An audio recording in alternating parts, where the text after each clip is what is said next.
ಎಲ್ಲ ನನ್ನ ಆತ್ಮೀಯ ಹಾಗೂ ಪ್ರೀತಿಯ ಕುಣಿಗಲ್ ತಾಲೂಕಿನ ಪ್ರಮುಖ ಮುಖಂಡರೇ, ಪಕ್ಷದ ಎಲ್ಲ ನಿಷ್ಠಾವಂತ ಕಟ್ಟಾಳುಗಳೇ, ಎಲ್ಲ ನಮ್ಮ ಪ್ರೀತಿಯ ಕಾರ್ಯಕರ್ತ ಬಂಧುಗಳೇ, ವೇದಿಕೆ ಮೇಲೆ ಆಸೀನರಾಗಿರ್ತಕ್ಕಂಥ ಕುಣಿಗಲ್ ತಾಲೂಕಿನ ಮಾಜಿ ಶಾಸಕರು, ಮಾಜಿ ಸಚಿವರು,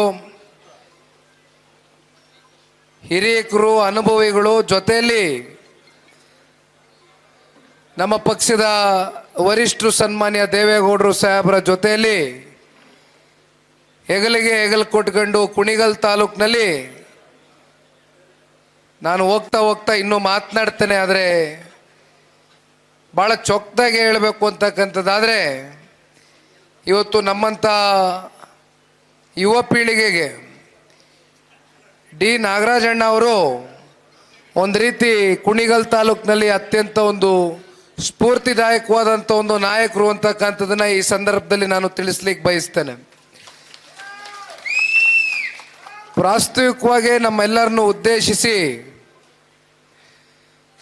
ತಾಲೂಕು ಅಧ್ಯಕ್ಷರು, ಕ್ರಿಯಾಶೀಲ ಯುವಕ, ಭವಿಷ್ಯದಲ್ಲಿ ಇಂಥ ಯುವಕರು ರಾಜಕಾರಣದಲ್ಲಿ ನಮ್ಮಂಥ ಯುವಕರ ಜೊತೆಯಲ್ಲಿ ಪಕ್ಷ ಕಟ್ತಕ್ಕಂಥದ್ದು ಆಗಬೇಕು ಅಂತಕ್ಕಂಥದ್ದು ನನ್ನ ವೈಯಕ್ತಿಕ ಒಂದು ಅಭಿಪ್ರಾಯ ಮತ್ತು ಅಭಿಲಾಷೆ. ಜಗಣ್ಣ ಅವರು ನಾನು ನೋಡಿದ್ದೀನಿ, ಭಾಳ ಸಕ್ರಿಯ ಹುಡುಗ. ಯಾವುದೇ ಕೆಲಸ ಇರಲಿ, ಪಕ್ಷದ ಕೆಲಸ ಅಚ್ಚುಕಟ್ಟಾಗೆ, ಬಹುಶಃ ಅವರು ಮಾತಾಡಬೇಕಾದ್ರೆ ಹೇಳ್ತಾ ಇದ್ರು, ಇಲ್ಲಿ ಮಾಜಿ ವಿಧಾನ ಪರಿಷತ್ನ ಸದಸ್ಯರು, ನಮ್ಮ ಮಾರ್ಗದರ್ಶಕರು ಆಗಿರ್ತಕ್ಕಂಥ ಹಿರಿಯಕರು ತಿಪ್ಪೇಸ್ವಾಮಣ್ಣವರು ಕೂತಿದ್ದಾರೆ. ಅವ್ರ ಬಗ್ಗೆ ನಾನು ನಿಮಗೆ ಹೇಳಬೇಕಾಗಿಲ್ಲ, ಯಾಕೆಂದರೆ ನಾನು ಹುಟ್ಟೋದಕ್ಕಿಂತ ಮುಂಚಿತವಾಗೇ ಸನ್ಮಾನ್ಯ ದೇವೇಗೌಡರು ಸಾಹೇಬ್ರ ಜೊತೆಯಲ್ಲಿ ಅವರು ಪ್ರಧಾನಮಂತ್ರಿಗಳಾದಾಗ 96ರಲ್ಲಿ PM ಆಫೀಸಲ್ಲಿ ಅವ್ರ ಜೊತೆಯಲ್ಲಿ ಕೆಲಸ ಮಾಡಿ ಬಂದಂಥವ್ರು. ಇವತ್ತು ಏನಾದರೂ ನಮ್ಮ ಪಕ್ಷ JP ಭವನ ಏನಾದರೂ ಇವತ್ತಿಗೂ ಒಂದು ವ್ಯವಸ್ಥಿತವಾಗಿ ನಡೀತಾ ಇದೆ ಅಂತಕ್ಕಂಥದ್ದಾದರೆ ಅದಕ್ಕೆ ಮೂಲ ಕಾರಣಕರ್ತರು, ಮೂಲ ಪುರುಷರು ನಮ್ಮ ತಿಪ್ಪೇಸ್ವಾಮಣ್ಣವರು ಅಂತಕ್ಕಂಥದ್ದನ್ನು ಈ ಸಂದರ್ಭದಲ್ಲಿ ನಾನು ಹೇಳಬೇಕಾಗ್ತದೆ. ಅಂಥವರ ಮಾರ್ಗದರ್ಶನದಲ್ಲಿ ಜಗದೀಶ್ರವರು ಬೆಂಗಳೂರು ನಗರದಲ್ಲಿ ಬರ್ತಕ್ಕಂಥ 28 ವಿಧಾನಸಭಾ ಕ್ಷೇತ್ರದಲ್ಲೂ ಕೂಡ ಸದಸ್ಯತ್ವ ನೋಂದಣಿ ಕಾರ್ಯಕ್ರಮದಲ್ಲಿ ನಿರಂತರವಾಗಿ ಸಕ್ರಿಯವಾಗಿ ಕೆಲಸ ಮಾಡಿರ್ತಕ್ಕಂಥದ್ದನ್ನು ನಾನು ನೋಡಿದ್ದೇನೆ. ಯಾವುದೇ ವಿಚಾರ ಇರಲಿ, ಒಂದು ದೂರವಾಣಿಯಲ್ಲಿ ನಾನು ಅವರಿಗೆ ಸಿಗ್ತೇನೆ, ಅವರು ನನಗೆ ಯಾವುದೇ ಸಂದರ್ಭದಲ್ಲಿ ಬೇಕಾದ್ರೂ ಫೋನ್ ಮಾಡಿ ನನ್ನ ಜೊತೆಯಲ್ಲಿ ಕೂತು ಮಾತನಾಡ್ತಕ್ಕಂಥ ಒಂದು ಸೌಹಾರ್ದಯುತ ಸಂಬಂಧವನ್ನು ಇಟ್ಕೊಂಡಿದ್ದೇನೆ. ಜೊತೆಯಲ್ಲಿ ಕಳೆದ ವಿಧಾನಸಭಾ ಚುನಾವಣೆಯಲ್ಲಿ ಮತ್ತೊಬ್ಬರು ನಾಗರಾಜಣ್ಣ ಅವರ ಹಿರಿಯ ಸುಪುತ್ರರು ರವಿ ಅಣ್ಣ ಅವರು, ಬಹುಶಃ ರವಿ ಅಣ್ಣ ಅವರು, ನಾನು ಅವ್ರ ಜೊತೆ ಕೂತ್ಕೊಂಡು ಇತ್ತೀಚೆಗೆ ಕಚೇರಿಯಲ್ಲೂ ಮಾತನಾಡಬೇಕಾದ್ರೆ ಗಮನಿಸ್ತಾ ಇದ್ದೆ. ಅತ್ಯಂತ ವಿದ್ಯಾವಂತರು, ಪ್ರಜ್ಞಾವಂತರು, ತಿಳುವಳಿಕೆದಾರರು, ಬುದ್ಧಿವಂತರು, ಇತಿಹಾಸವನ್ನು ಸಂಪೂರ್ಣವಾಗಿ ಅರ್ಥ ಮಾಡ್ಕೊಂಡಿರ್ತಕ್ಕಂಥದ್ದು. ಬಹುಶಃ ಇವತ್ತು 1-2 ಘಟನೆಗಳನ್ನ ಸ್ಮರಿಸ್ಕೊಳ್ತಾ ಇದ್ರು ರವಿ ಅಣ್ಣ ಅವರು. ನಿಜಕ್ಕೂ ಆ 2 ಘಟನೆಯನ್ನು ಕೇಳಿ ನನಗೆ ಭಾಳ ರೋಮಾಂಚನ ಉಂಟಾಯಿತು. ಅದಕ್ಕೆ ಕಾರಣ, ಇವತ್ತು ಇಲ್ಲಿ ಸಹಸ್ರಾರು ಸಂಖ್ಯೆಯಲ್ಲಿ ಸೇರಿರ್ತಕ್ಕಂಥ ಪಕ್ಷದ ಎಲ್ಲ ಪ್ರಮುಖ ಮುಖಂಡರು, ಒಬ್ಬೊಬ್ಬರು ಪಂಚಾಯಿತಿಯಲ್ಲಿ ಅಧ್ಯಕ್ಷರುಗಳಾಗಿದ್ದೀರಿ, ಜಿಲ್ಲಾ ಪಂಚಾಯಿತಿಯಲ್ಲಿ ನಿಂತಿದ್ದೀರಿ, ತಾಲೂಕು ಪಂಚಾಯಿತಿಯಲ್ಲಿ ಚುನಾವಣೆ ನಿಂತಿದ್ದೀರಿ, ಗೆದ್ದಿದ್ದೀರಿ, ಪಂಚಾಯಿತಿಗಳಲ್ಲಿ ಚುನಾವಣೆ ಅಧ್ಯಕ್ಷರಾಗಿದ್ದೀರಿ, ಪಂಚಾಯಿತಿ ಮೆಂಬರ್ಗಳಾಗಿದ್ದೀರಿ, ಎಲ್ಲ ರೀತಿ ಅಧಿಕಾರವನ್ನು ನೋಡಿರ್ತಕ್ಕಂಥ ಅನುಭವಿಗಳು ಇವತ್ತು ನಾನು ಎದುರುಗಡೆ ಕೂತಿದ್ದೀರಿ. ಆದರೆ ರವಿ ಅಣ್ಣ ಅವರು ಒಂದು ಮಾತನ್ನು ಹೇಳಿದ್ರು, ಯಾರೂ ಇಲ್ಲದೆ ಹೋದಂಥ ಸಂದರ್ಭದಲ್ಲಿ ಕೇವಲ 5 ಜನ ನಾಗರಾಜಣ್ಣ ಅವರ ನೇತೃತ್ವದಲ್ಲಿ ಸನ್ಮಾನ್ಯ ದೇವೇಗೌಡರು ಸಾಹೇಬರ ನಾಯಕತ್ವದ ಅಡಿ ಅಂದು ದೇವೇಗೌಡರು ಸಾಹೇಬರು ಕುಣಿಗಲ್ಗೆ ಪದಾರ್ಪಣೆ ಮಾಡಿದಂಥ ಸಂದರ್ಭದಲ್ಲಿ ಕೇವಲ 5 ಜನ ಇವತ್ತು ಪಕ್ಷವನ್ನು ಕಟ್ಟಿ ಇವತ್ತು ಇಲ್ಲಿ ನೋಡಿದ್ರೆ ಬಹುಶಃ ಇನ್ನೂ ಸಾಕಷ್ಟು ಜನ ಇದ್ರು ಅಂತ ನಾಗರಾಜಣ್ಣ ನನ್ನ ಹತ್ರ ನೀವು ಇನ್ನೊಂದು ಸ್ವಲ್ಪ ಟೈಮು ಕೀಪಪ್ ಮಾಡ್ಕೊಳ್ಬೇಕು ಅಂತಕ್ಕಂಥದ್ದನ್ನ ಹೇಳ್ತಾ ಇದ್ರು.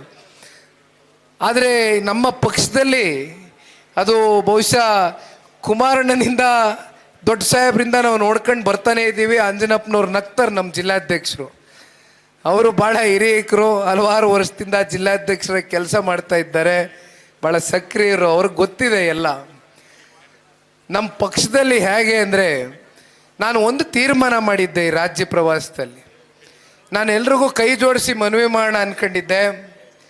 ಆದರೆ ಬಹುಶಃ ಇವತ್ತು ಒಂದು 50 ಜನ ವೇದಿಕೆ ಮೇಲೆ ಪ್ರೀತಿಯಿಂದ ನಮ್ಮನ್ನು ಸ್ವಾಗತ ಕೋರ್ತಕ್ಕಂಥದ್ದಕ್ಕೆ ಹಾರ ತೊರೆ ತಗೊಂಬಂದು ಇವತ್ತು ನಮಗೆ ಹಾರವನ್ನು ಹಾಕಿ ಪ್ರೀತಿ ಅಭಿಮಾನ ತೋರಿಸಿದ್ದೀರಿ. ಆದರೆ ಒಂದಣ ನಾನು ಇವತ್ತು ಒಂದು ಮಾತನ್ನು ಹೇಳ್ತೇನೆ. ಇವತ್ತು ಇಡೀ ರಾಜ್ಯದಲ್ಲಿ ನಾನು ಪ್ರವಾಸವನ್ನು ಕೈಗೆತ್ಕೊಂಡಿರ್ತಕ್ಕಂಥದ್ದು, ಕರ್ನಾಟಕ ರಾಜ್ಯದಲ್ಲಿ ಸ್ವತಂತ್ರವಾಗಿ ಜನತಾದಳ ಪಕ್ಷ ಸ್ವತಂತ್ರವಾಗಿ ಸನ್ಮಾನ್ಯ ಕುಮಾರಣ್ಣ ಅವರು ಮತ್ತೊಮ್ಮೆ ಬಂದು ಈ ರಾಜ್ಯದಲ್ಲಿ ಮುಖ್ಯಮಂತ್ರಿಗಳಾಗ್ತಕ್ಕಂಥ ಒಂದು ದಿನ ನಾವು ಕಾಣಬೇಕು ಅಂತಕ್ಕಂಥ ಕನಸನ್ನು ಹೊತ್ತು ಇವತ್ತು ನಾನು ರಾಜ್ಯ ಪ್ರವಾಸವನ್ನು ಮಾಡ್ತಾ ಇದ್ದೇನೆ. ನಿನ್ನೆ ಪಕ್ಷದ ವರಿಷ್ಠರು ದೇವೇಗೌಡರು ಸಾಹೇಬರು ನನ್ನ ಪಕ್ಕದಲ್ಲೇ ಕೂತಿದ್ದೆ. 3 ಸಲ ಚುನಾವಣೆ ಸೋತವನೇ ಹುಡುಗ, 3 ಸಲ ಏನಾದ್ರು ಚುನಾವಣೆ ಸೋತಂಥವ್ರು ಮನೆ ಬಿಟ್ಟು ಆಚೆನೆ ಬರ್ತಾ ಇರಲಿಲ್ಲ, ಆದರೂ ಪರವಾಗಿಲ್ಲ ಓಡಾಡ್ತಾವನೆ ಅಂತ ಆ ಪುಣ್ಯಾತ್ಮ ನನಗೆ ಬೆಂತಟ್ಟಿದ್ರು. ನೆನ್ನೆ ಅವ್ರ ಮಾತು, ಆ ಮಾತಿನ ಹಿಂದಿನ ಅರ್ಥ, ನಮ್ಮ ಒಳಗಡೆ ಇರ್ತಕ್ಕಂಥ ಬೆಂಕಿ ಅದನ್ನು ಹೊರಗೆ ತಗೊಂಡು ಬರ್ತಕ್ಕಂಥದ್ದಕ್ಕೆ ಸನ್ಮಾನ್ಯ ದೇವೇಗೌಡರು ಸಾಹೇಬರು ನೆನ್ನೆ ನಮಗೆ ಭಾಳ ಸ್ಫೂರ್ತಿ ತಂದುಕೊಟ್ಟಿದ್ದಾರೆ.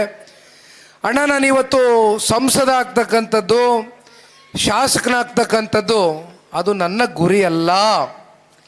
ನನ್ನ ಗುರಿ ಒಂದೇ, 2028ಕ್ಕೆ ಸನ್ಮಾನ್ಯ ಕುಮಾರಣ್ಣವರಂಥ ನಾಯಕ ಈ ರಾಜ್ಯಕ್ಕೆ ಅನಿವಾರ್ಯ ಅಂತಕ್ಕಂಥದ್ದು ಕೇವಲ ಜನತಾದಳ ಪಕ್ಷದ ಕಾರ್ಯಕರ್ತರ ಭಾವನೆ ಅಷ್ಟೇ ಅಲ್ಲ, ಇವತ್ತು ರಾಜ್ಯದ ಉದ್ದಗಲಕ್ಕೂ ಕೂಡ ಹಳ್ಳಿಗಳಲ್ಲಿ ಇವತ್ತು ಕಳೆದ 2.25 ವರ್ಷದಿಂದ ಈ ಕಾಂಗ್ರೆಸ್ನ ಪಕ್ಷ ಆಡಳಿತಕ್ಕೆ ಬಂದಾಗಿಂದ ಎಷ್ಟು ವಿಚಾರಗಳ ಬಗ್ಗೆ ಚರ್ಚೆ ಮಾಡ್ಬೋದು. ಯಾವ ಹಂತದ ದುರಾಡಳಿತ, ಯಾವ ಹಂತದ ವೈಫಲ್ಯತೆಗಳು, ಯಾವ ಮಟ್ಟದ ಭ್ರಷ್ಟಾಚಾರ, ಸ್ವಾರ್ಥ, ದ್ವೇಷದ ರಾಜಕಾರಣ.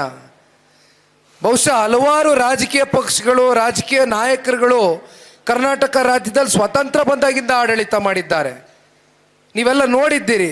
ಸನ್ಮಾನ್ಯ ದೇವೇಗೌಡರು ಸಾಹೇಬರ ವಯಸ್ಸಿನ ಹಿರಿಯಕರು. ಆದರೆ ಈ ಮಟ್ಟದ ರಾಜಕೀಯದ ದ್ವೇಷ, ಸ್ವಾದಿಷ್ಟತೆಯ ಸ್ವಾದ, ತಾಜಾತನದ ಆಹ್ಲಾದ, ಉತ್ತಮ ಆರೋಗ್ಯ ಮತ್ತು ಹೆಚ್ಚಿನ ರೋಗ ನಿರೋಧಕ ಶಕ್ತಿಯ ವೃದ್ಧಿಗೆ ಈಗ ನಿಮಗೆ ಸಿಗುತ್ತಿದೆ ಉತ್ತಮ ಗುಣಮಟ್ಟದ ಪೌಷ್ಟಿಕಾಂಶ. Shri Vaidik millet health mix, ಇದು ಸಿರಿಧಾನ್ಯಗಳ ಸಂಪತ್ತು.